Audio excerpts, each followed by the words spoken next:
Hi, my name's Cass. Welcome to the Auto Parent Podcast with my mom. Hello. That's true. I'm his mom. I'm also your host for the Auto Parent Podcast. My name is Reverend Casey Van Atta K-Spear. I am an associate pastor and director of family ministries at Foundry United Methodist Church in Washington, D.C., and I'm a mom. Y'all, whatever we need this podcast to be, whether it's a space for solidarity or hope, to receive permission to tell guilt and shame to kick rocks, whatever we need for this parenting journey, I pray we find it here together. So come on, let's pray toward it and let's do it. Hello, and welcome to the Auto Parent Podcast, episode 11, which we're calling People Who Have Strangely Similar Names. And you're going to see why. I also just want to give a small shout out to my partner, Greg, because when this episode releases on March 24th, it will be his birthday. And I think he'll be 32. Good Lord. He'll be 32. So I'm your host, Pastor Casey, and you all know me. So let's just go ahead and skip that part and go straight into our special guest for this episode. Our special guest is Reverend T.C. Morrow. She is on the staff of the National Religious Campaign Against Torture and also serves as, okay, I'm going to try to do this without looking at the thing. She is the pastor for Public Witness and Ecumenical Connection. Is that right? That's right. Oh, I got it. An amazing and wonderful and awesome title that's sometimes hard to remember at Foundry. And she is a commissioned deacon, just like myself. TC serves in the Baltimore, Washington Conference of the United Methodist Church and is married to her wife, Deaconess Logan Alley. And she is also a mom. So welcome to the pod, TC. Anything else you want to tell us about yourself before we get into some special guest questions? Casey, it is great to be with you today. And I think the only thing that comes to mind is that I am a big Star Wars and Star Trek fan, and that I am binging Star Trek Enterprise right now. Excellent. Big Star Wars fan over here, so we totally have that in common as well. All right, we're going to just get into these special guest questions. They're my favorite things. They're the same questions every time because I think they're hilarious. The first one is, what is your biggest pet peeve? And knowing you as well as I do at this point, I literally cannot wait to hear what you're about to say. All right, two come to mind. I know you asked for biggest, but one kids related and one not. Great. Not kids related. Calibri font, or more specifically, people not changing from the default word settings. This is right. Like peak TC. I love it so much. And on the kids front, I think they're leaving 3 chips in a bag and putting it back on the snack shelf, or 5 grapes and putting it back in the refrigerator. And then never, ever going back and finishing it. Yeah. I don't know if like your cupboard is like this, but our cupboard is just like an endless sea of like chip bags that have like 5 or 6 chips in them. Just forever. Indeed. Yeah.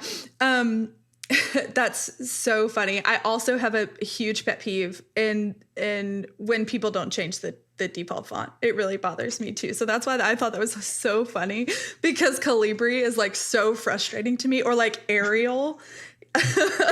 And I'll also say this too, like when it comes to like food and like putting stuff back, I'm terrible at, and this is so, it makes me seem like a space cadet. I don't know, but like I will get something out of the cupboard and then put it back in the fridge. Like I do that all the time.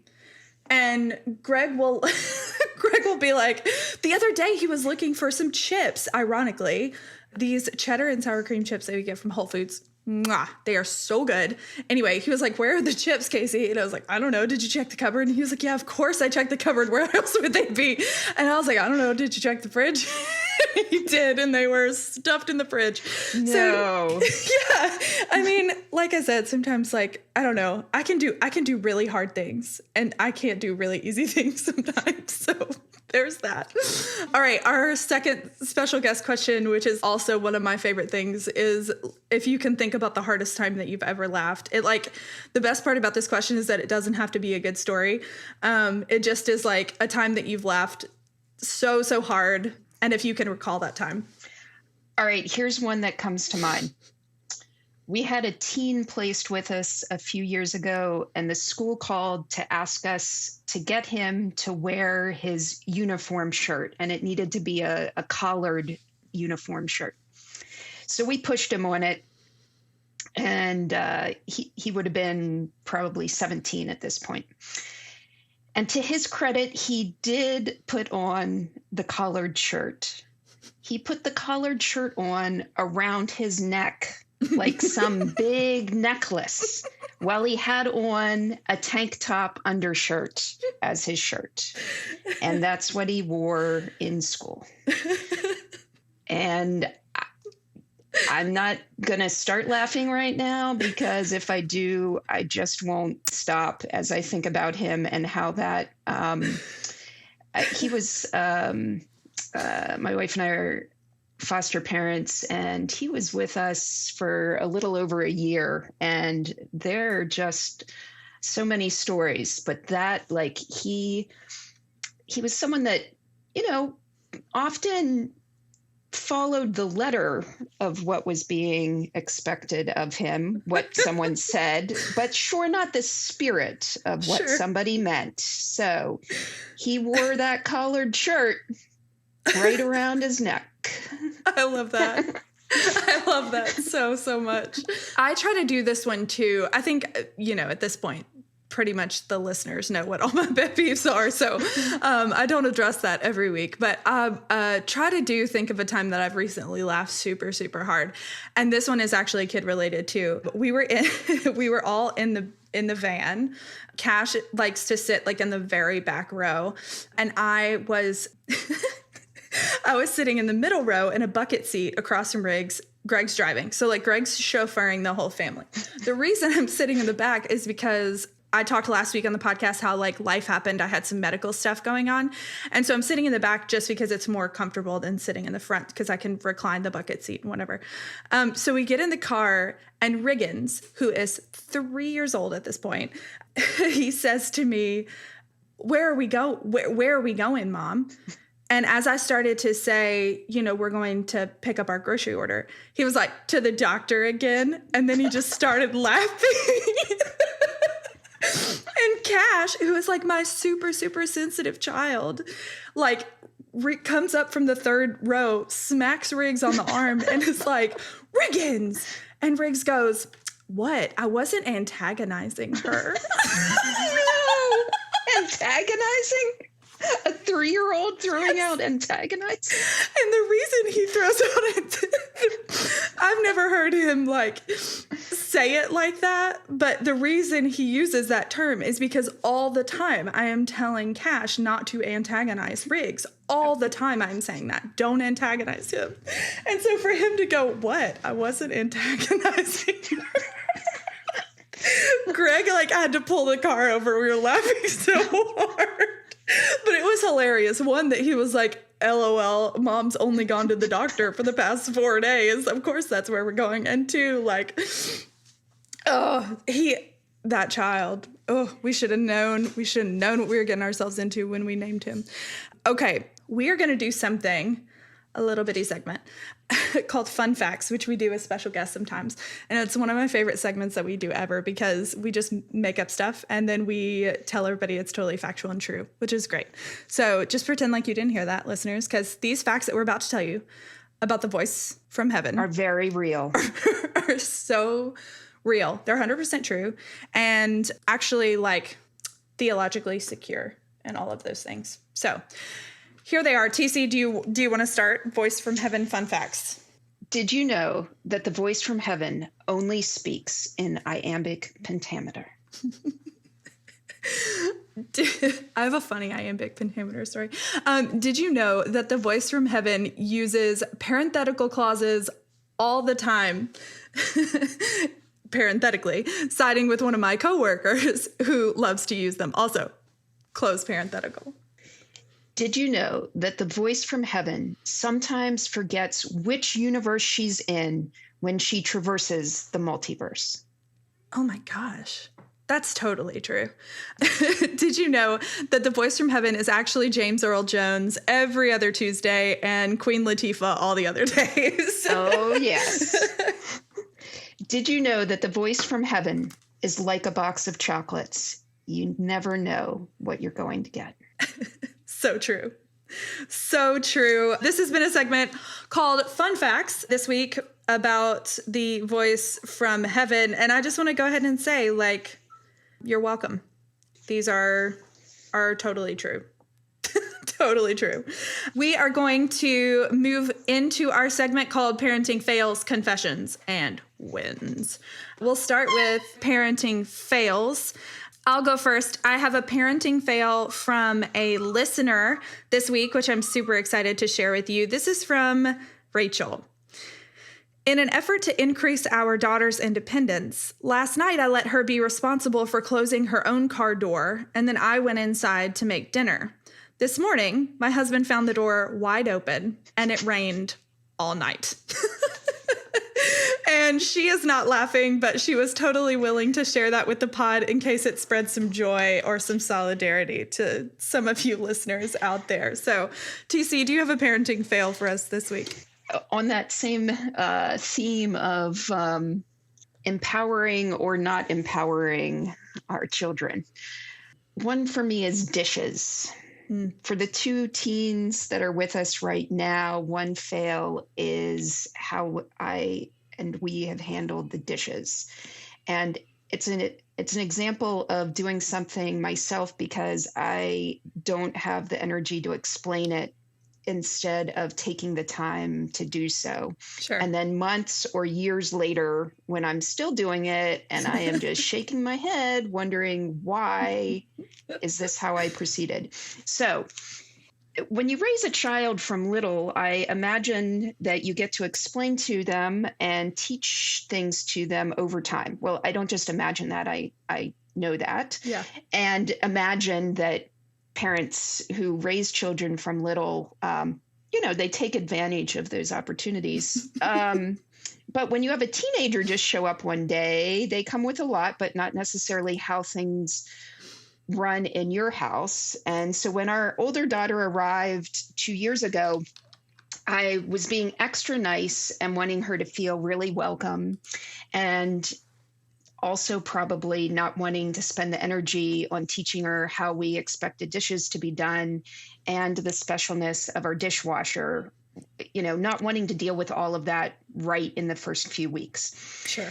And so now 2 years later, I totally regret how I handled this task, this everyday task. And we've addressed it some, but totally wish I had handled it differently from the beginning instead of just continually saying to her in an attempt to make her feel welcome, which it was a good thing, but I just kept saying, oh, leave it in the sink and I'll deal with it. But yeah. Yeah, that's a slow burn, a long arc of a parenting fail, that one for sure. Oh my goodness. Yeah, I mean, that's so interesting that you say that. My grandmother had the kids like unloading the dishwasher, like when you're like, they should not be carrying glass plates or glass anything. Like they were too hobbling around with like little plates. And I was like, this is not okay. But now my kids love to empty the dishwasher. Empty it. I mean, load it sometimes. Sometimes go in and grab like measuring cups or big spoons or tongs and use them to play.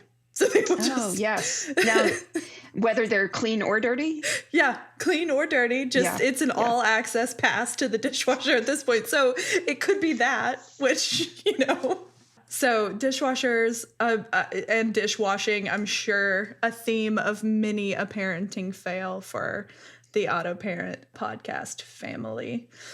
All right, so let's shift into parenting confessions. I have one today that is like more of just like a human confession. I mean, I guess it's a parenting confession.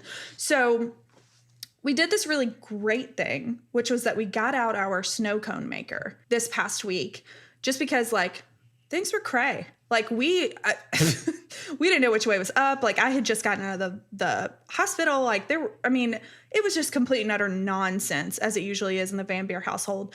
But we needed something that, might be a little bit fun and distracting. And so Greg was like, why don't we get the snow cone maker out? And I was like, sure. So he did. He got the snow cone maker out. We've been making snow cones like every day. It's terrible, but it's also amazing.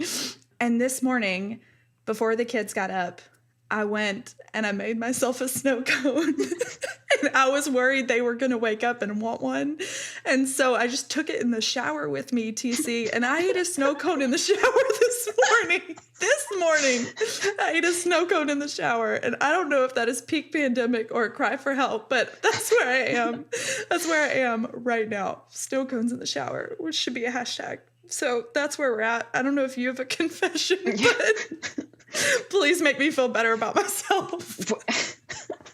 Well, one comes to mind when Logan is still at work or in an evening meeting. I sometimes tell the kids I have work to do so that I can eat dinner in peace and watch whatever Netflix show that I'm binging. Amazing. I do make sure they've at least been offered food. Great. Well, anyway, that's a whole nother matter. But yes, I make sure they're eating or have been offered food and then just take a little time. Excellent. Yesterday, I guess this is a confession too. My 6-year-old has found the perfect place to poke his little bony fingers on my shoulder while I'm in a meeting, just like right here. And It gets so annoying. Anyway, I was sitting at my computer just trying to have a minute. Just wanted a minute alone. Anyway, I'd been with the kids since like early in the morning. This was like 5:30 p.m. last night. And he's just like poking me. And I was like, here's what I'm going to do. I'm going to set a timer for 5 minutes. You're going to go in another room and you're going to leave me alone.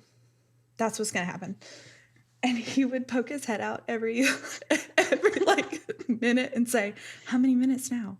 How many minutes now? And I just kept thinking, he's going to forget. He's going to forget. He's going to forget. And at one point he poked his head out. It had been like 10 minutes. And he was like, how many minutes left? And I was like, 3. Just like, leave me alone. So yeah, a lot of my kids about setting a timer and telling them how long is left all the time. Pastor Ben, when he was on the podcast, was like, I'm not sure what a difference between a parenting confession and parenting fail is. And I was like, well, parenting confessions are mostly just lies. So that's where we are. That's our parenting confessions. Now let's transition into, my favorite part, which is the heartwarming part, the parenting wins. I got one yesterday. So after this whole debacle of him poking me and not leaving me alone, he finally came and said, he was poking me and said, is the timer up? And I said, no. I turned around to look at him. His pants are around his ankles. He's like, well, I pooped. And I turned to him and said, you can wipe your butt by yourself. I said, I'll tell you what you can do. You can wipe your butt by yourself and you can leave me alone. And I hear him like starting to sniff and cry as he goes back into the room. And he's 6. Like, he generally does a really good job of wiping his butt, but like sometimes, he needs a little extra help. And I think that's what he needed. And I was just like, I'll tell you what you can do. So that's total parenting fail. But here's what happened next. After I had my moment and I was able to like sit down and wind down a little bit, he came and sat with me on the couch and he said, Mommy, I'd really like to talk to you about when you screamed at me. And I was like, okay, let's talk about it. And he was like, it just doesn't make sense because I know that you love me and you yelled at me and it made me feel sad. And I was like, oh, my heart. So I took that opportunity to explain to him what anxiety was. And it was a huge moment where I was able to say, look, there is this thing that I have called anxiety, and it was raging today. And there is no excuse for the way that I screamed at you, and I'm very sorry. But do you ever have these big emotions that sometimes you don't know what to do with? And he said, yes. When Riggs gets really upset with me and hits me or throws something at me, I get really big feelings and I get really overwhelmed. And he was like, is that anxiety? And I was like, no, but that's what it feels like for mommy. And I was like, so, and he said, so you chose to scream at me? And I was like, yeah, I chose to scream at you. And I'm really sorry. But it was like this beautiful, awesome conversation that we got to have on the couch of a little bit of redemption that I honestly didn't know yesterday if I was going to get, because it was a day, if you know what I mean. So yeah, that's my one for this week. And it was really special, and I'll hold on to it for a while. Do you have one of those? One thing is that I have successfully taught the older of the two that are with us right now, and she's been with us for 2 years. I've taught her how to be an attentive driver. Oh, that's amazing. And well, so she's not yet an actual driver, though it's coming soon. And so it's how to be an attentive passenger now, watching what other cars are up to. And I got the biggest smile. It was a few weeks ago. It was the first time that she recounted to me being a passenger with someone else, and full disclosure, not my wife. I do not want to get in trouble. She was a passenger with someone else and was realizing that they were not fully stopping at stop signs. And I was just felt like, hey, I taught some other human being something that's important to me. Yeah. That's amazing. I love that so much. It's funny too, the things that you can do with teenagers that you can't do with like kids that are my kids' age. Like, we accidentally said something to Cash about smoking not being good for you, and now anytime he sees somebody with a cigarette, he's very vocal. Like if we taught him the stop sign thing, he would be screaming at people. So it's just very like, here's another moment where if we have listeners of the pod who are parenting teenagers, this is like, and parents of small children, like this is one of those good differences, things that you can teach teenagers that maybe don't work out so well for younger kids. Awesome. I love that. As a reminder, we love getting submissions for parenting fails, confessions, and wins. So if you have any that you'd like to submit to the pod, you can do so on Instagram and on Twitter at AutoParent. We would also love to hear your voice. So if you want to send us a voice memo, that would be cool too. We can play that on the pod as well. We had a listener submission this week via Twitter, so it's working, and y'all keep sending those. And now it's time to do a little something different.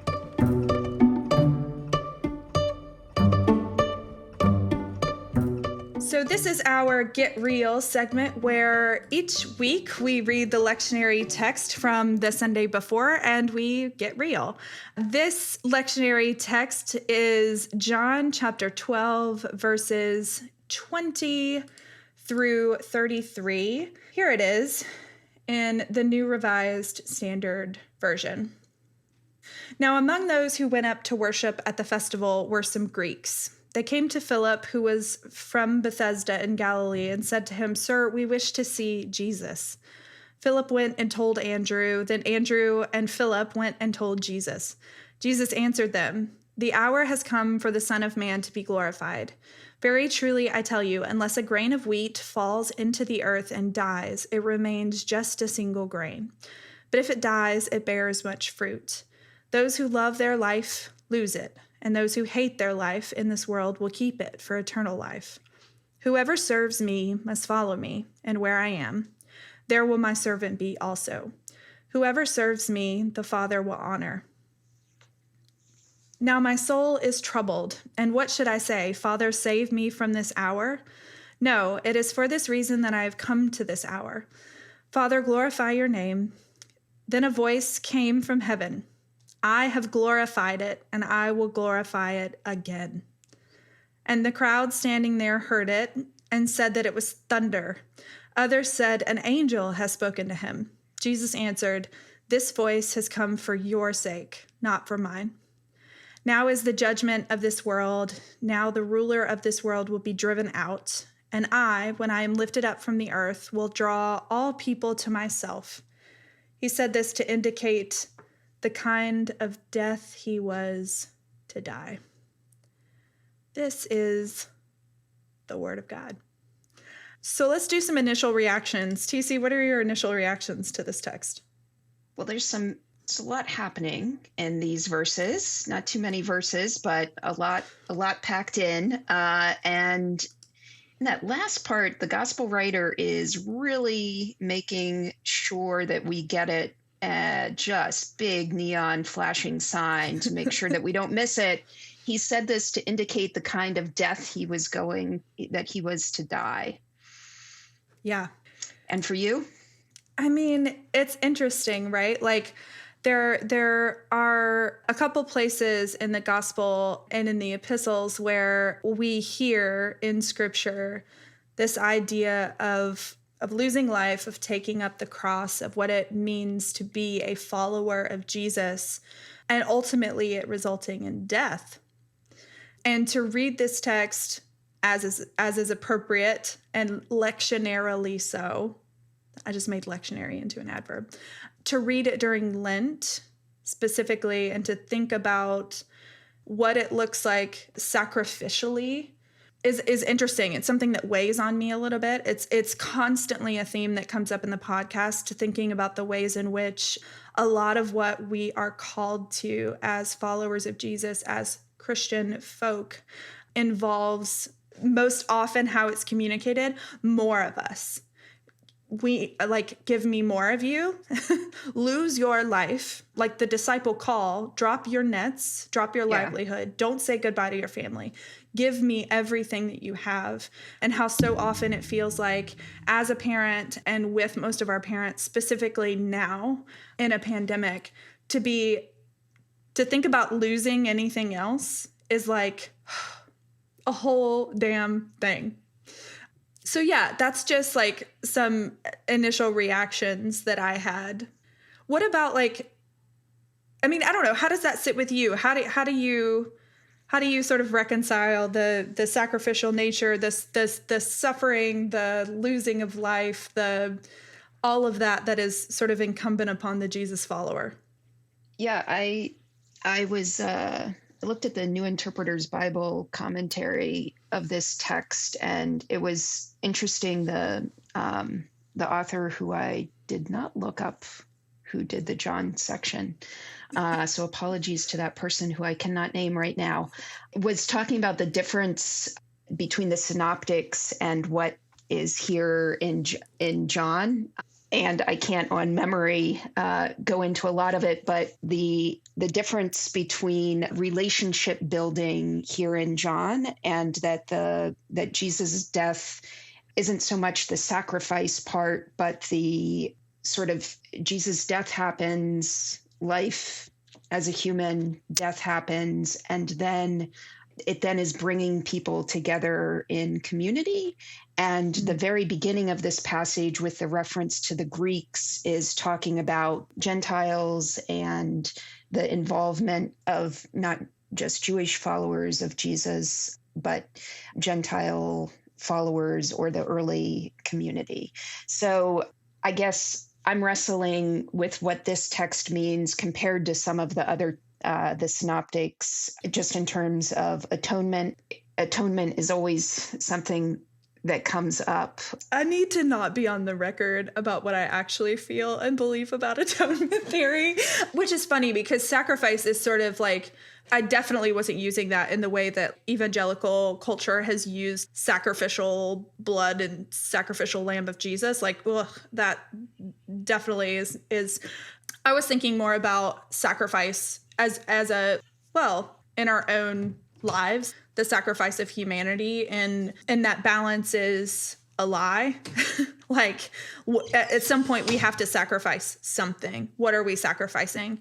And I think there's this beautiful message about integration and holistic faith and all of those things too. But yeah, I think it's really interesting to think about the relationship of John to the synoptics, which is something that has been a theme on the podcast, really. I think what you said specifically about community really resonated with me, and that the work of and the existence of and the beauty, really, of trying to do this whole faith thing is that we get to do it in community. And so the fact that we exist only in a virtual community in this moment, I'm wondering how that's impacting this journey in that way specifically.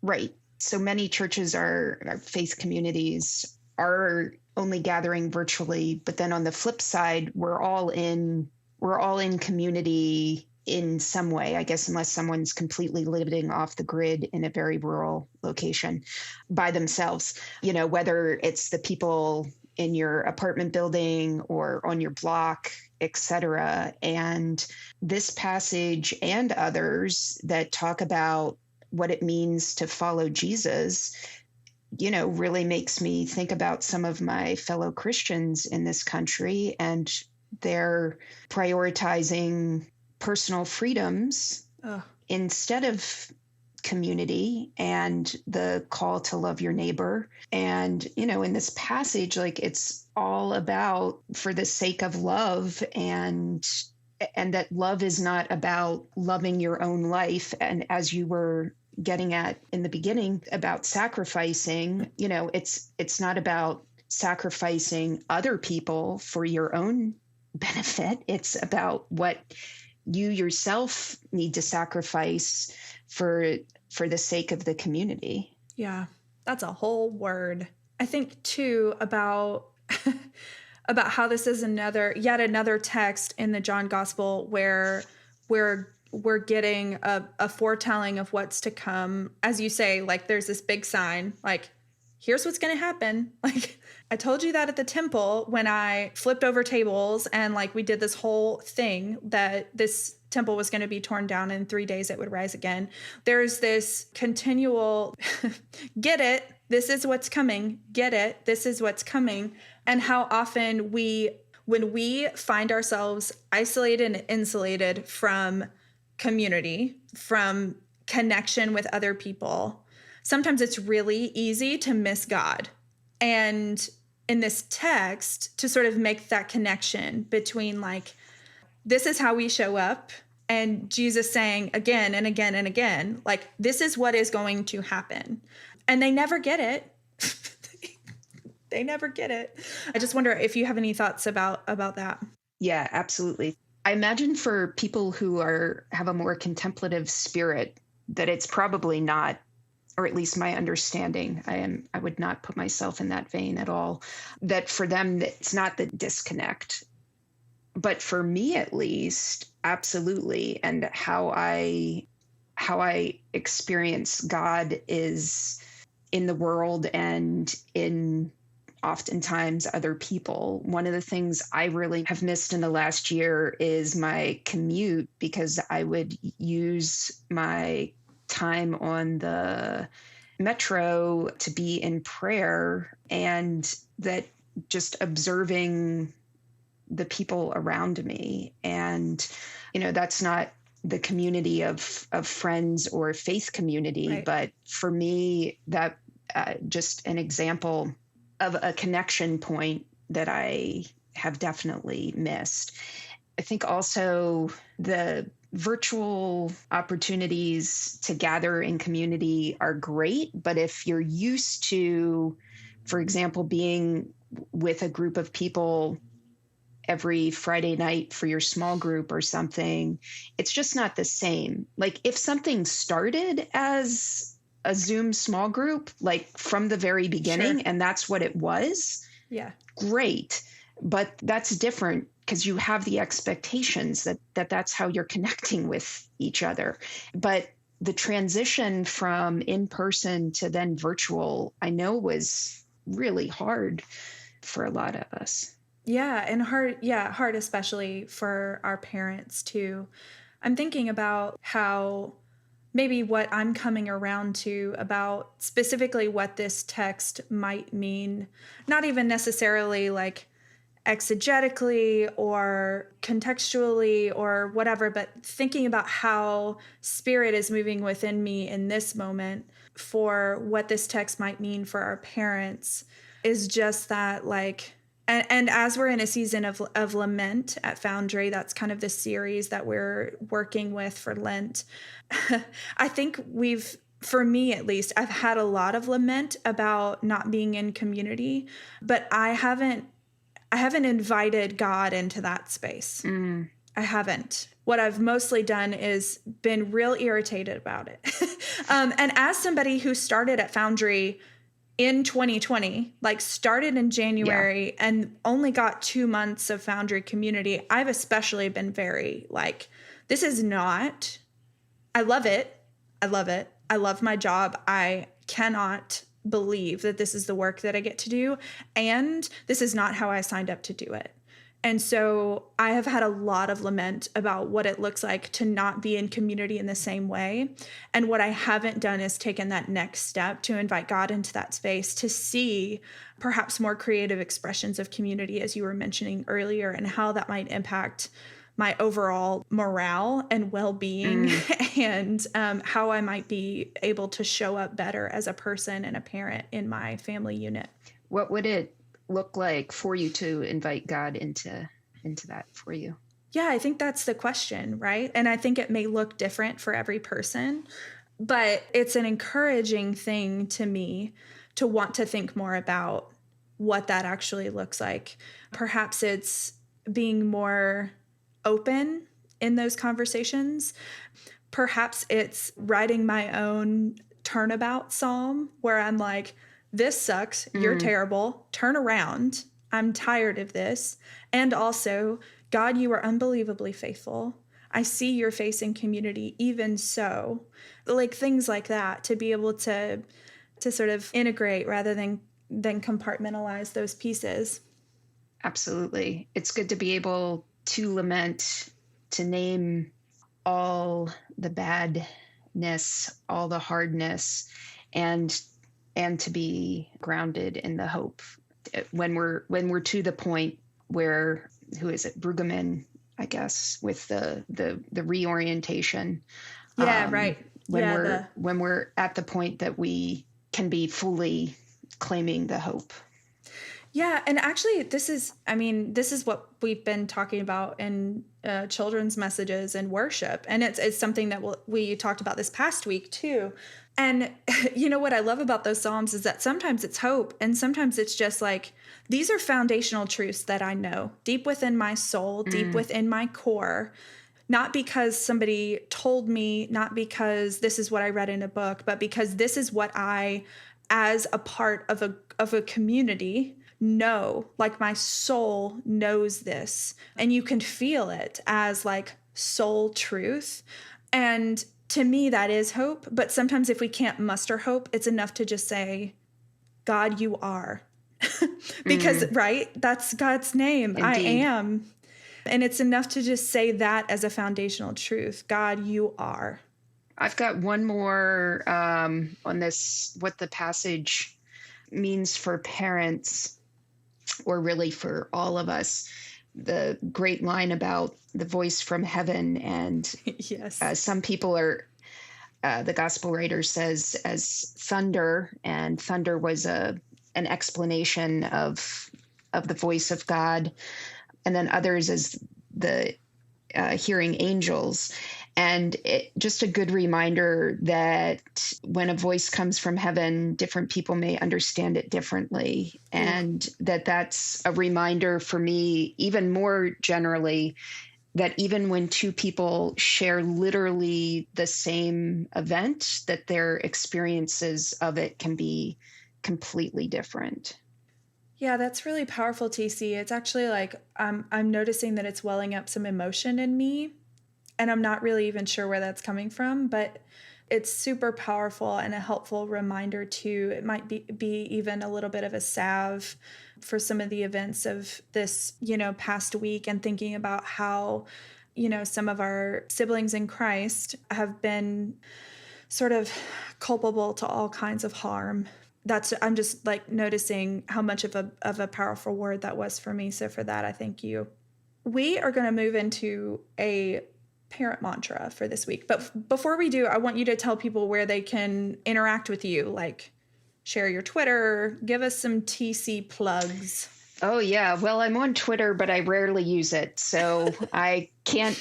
Boy, Casey, I should really know what my Twitter handle is. I only use it mainly during United Methodist meetings of annual conference or general conference, right. And occasionally an anti-torture tweet in my my primary ministry setting.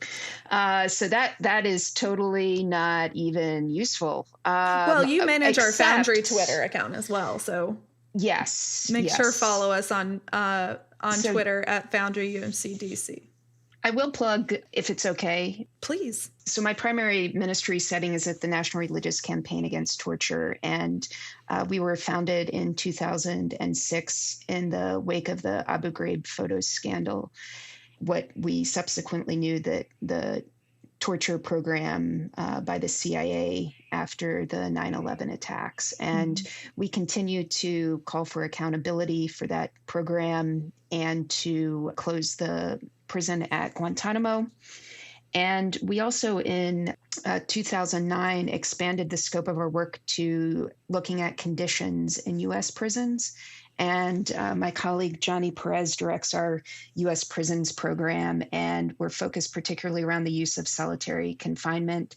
And one of the things related to young people is pushing for solitary confinement to not be used for anyone under the age of 18. So listeners might be interested to know about that. And for me, the work is really important in linking our Christian commitments to uphold the dignity of all people and the image of God in all people, and to really love our neighbor. And what does it mean to really put that into practice?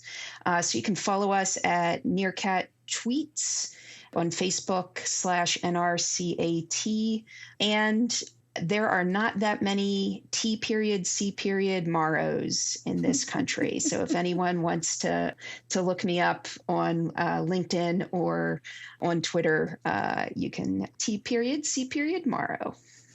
Thanks, Casey. Yeah, thank you so much, TC. I should have told you at the top she's a badass, but now, clearly you understand that. I am thankful for you just as a partner in ministry, as somebody who I saw shepherd and love my kids really early on, and my tenure at Foundry, and as a friend and fellow .C.